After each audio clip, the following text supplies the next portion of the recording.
Falegnameria Paludetto. Da più di 60 anni. Il legno su misura a casa tua.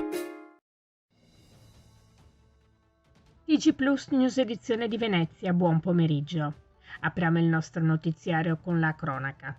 La Polizia di Stato di Venezia nella giornata di ieri, 15 agosto, ha effettuato un delicato intervento presso un'abitazione di Jesolo ove un uomo residente si era rinchiuso manifestando intenti autolesionistici.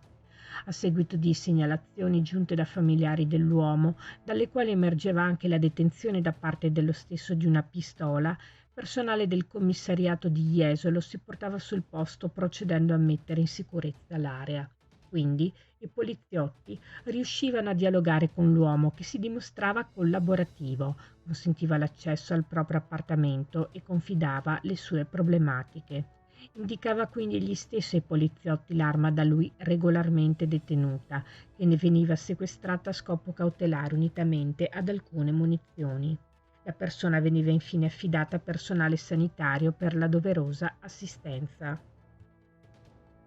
Cambiamo argomento. La Protezione Civile del Veneto, preso atto delle previsioni contenute nel bollettino del disagio fisico e della qualità dell'aria per la regione del Veneto emesso da ARPAV, sulla base delle condizioni meteo, ha dichiarato lo stato di allarme climatico per disagio fisico per la zona costiera del Veneto da oggi 16 agosto a venerdì 18 agosto.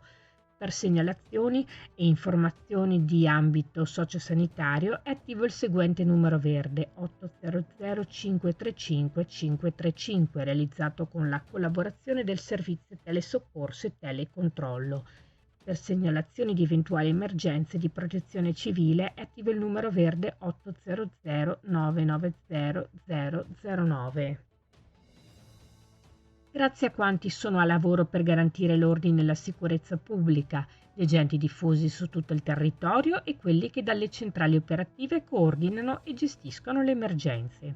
Così il sindaco di Venezia Luigi Brugnaro ha voluto ringraziare pubblicamente chi era in servizio anche a Ferragosto. Nella nostra Smart Control Room, visitata martedì mattina dal prefetto Michele Di Bari, le 637 telecamere su tutto il territorio comunale ci consentono di controllare la città grazie all'impegno degli agenti della nostra polizia locale impegnati H24, ha precisato il sindaco. Un lavoro portato avanti ogni giorno con la collaborazione e il coordinamento con le forze dell'ordine, grazie alla prefettura. Non molliamo, grazie ragazzi, è stato l'incoraggiamento finale di Brugnaro. Voltiamo pagina. In una nota i professionisti del divertimento animatori della sagra patronale di Dolo fino ad oggi spiegano: il comune di Dolo è stato profondamente colpito dal maltempo che ha duramente segnato questo territorio dallo scorso 19 luglio in poi. In questo senso la scelta simbolica dell'amministrazione comunale di far confluire la cifra necessaria ai fuochi d'artificio nel fondo per la messa in sicurezza dei tanti edifici pubblici colpiti ha certamente un grande valore. Noi che da anni portiamo le nostre attrazioni, chioschi e giostre a Dolo e che abbiamo imparato ad amare questa piazza e questa gente, abbiamo scelto di regalare noi, in un momento tanto difficile, lo spettacolo pirotecnico alle migliaia di persone che festeggeranno con noi San Rocco. Il tradizionale spettacolo pirotecnico si svolgerà stasera alle 23:45.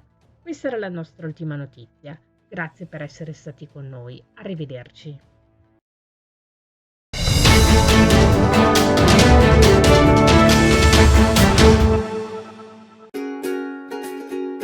Falegnameria Paludetto. Da più di 60 anni. Il legno su misura a casa tua.